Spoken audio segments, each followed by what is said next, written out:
भगत सिंह एक क्रांतिकारी स्वतंत्रता सेनानी थे। उनका जन्म 27 सितंबर सन 1907 को हुआ था। उनके पिता का नाम किशन सिंह और माता का नाम विद्यावती था। भगत सिंह के पिता और चाचा भी स्वतंत्रता संग्राम के योद्धा थे। जब भगत का जन्म हुआ था, उस समय उसके चाचा बर्मा के मांडले जेल में बंद थे। भगत का पूरा परिवार उनके लिए चिंतित था। भगत सिंह का पूरा परिवार आज़ादी की लड़ाई में भाग लेने के कारण भगत सिंह में भी बचपन से ही देश प्रेम और राष्ट्रीयता की भावना भर गई। भगत जब 12 वर्ष का था, उस समय ब्रिटिश सरकार ने सन 1919 में रॉलेट एक्ट पारित किया, जिसने उनकी सरकार को और शक्तिशाली बना दिया।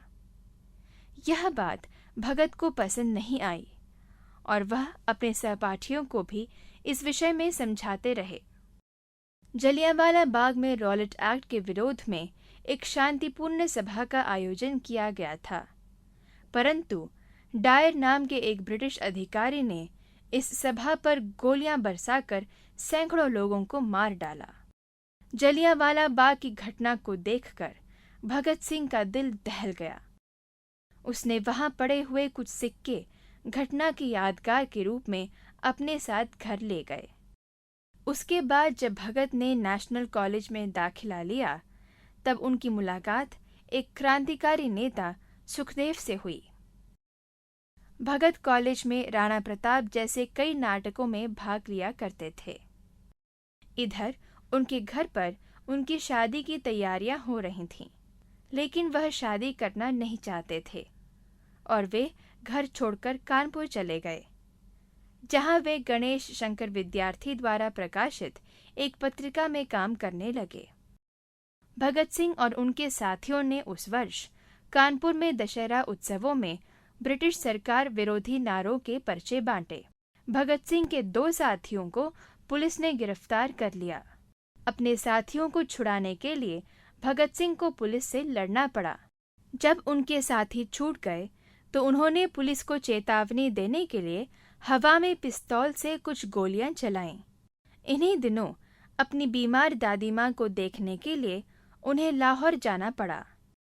युवा वर्ग में राष्ट्रीयता की भावना पैदा करने के लिए भगत सिंह ने अपने मित्रों के साथ मिलकर लाहौर में नवजवान भारत सेना का गठन किया।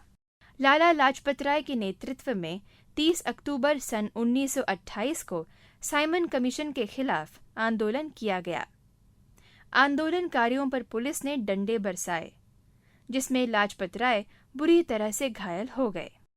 भगत सिंह इस घटना का बदला लेना चाहते थे और उन्होंने स्कॉट नामक एक अधिकारी, जो कि इस घटना के लिए जिम्मेदार था, उसकी गोली मारकर हत्या कर दी।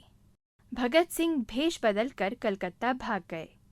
इसके कुछ साल बाद भगत सिंह ने बमों की तैयारी के लिए एक केंद्र बनाया। यह वही समय था जब उन्होंने व्यवधान करके सरकार द्वारा नेशनल असेंबली में 2 बिल यानी प्रस्ताव पारित होने से रोका।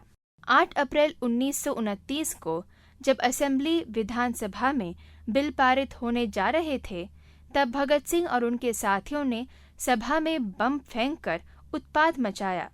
भगत सिंह, सुखदेव और राजगुरु को अंग्रेजों ने बंदी बना लिया और न्यायस्थान यानी अदालत ने उन्हें फांसी की सजा दे दी। 23 मार्च सन 1931 को भगत सिंह, सुखदेव और राजगुरु को फांसी पर लटकाया गया। भगत सिंह के त्याग और बलिदान से राष्ट्रीय आंदोलन में और तेजी आई और हमें आज़ादी मिल गई। लोग आज भी भगत सिंह को अपना आदर्श मानते हैं।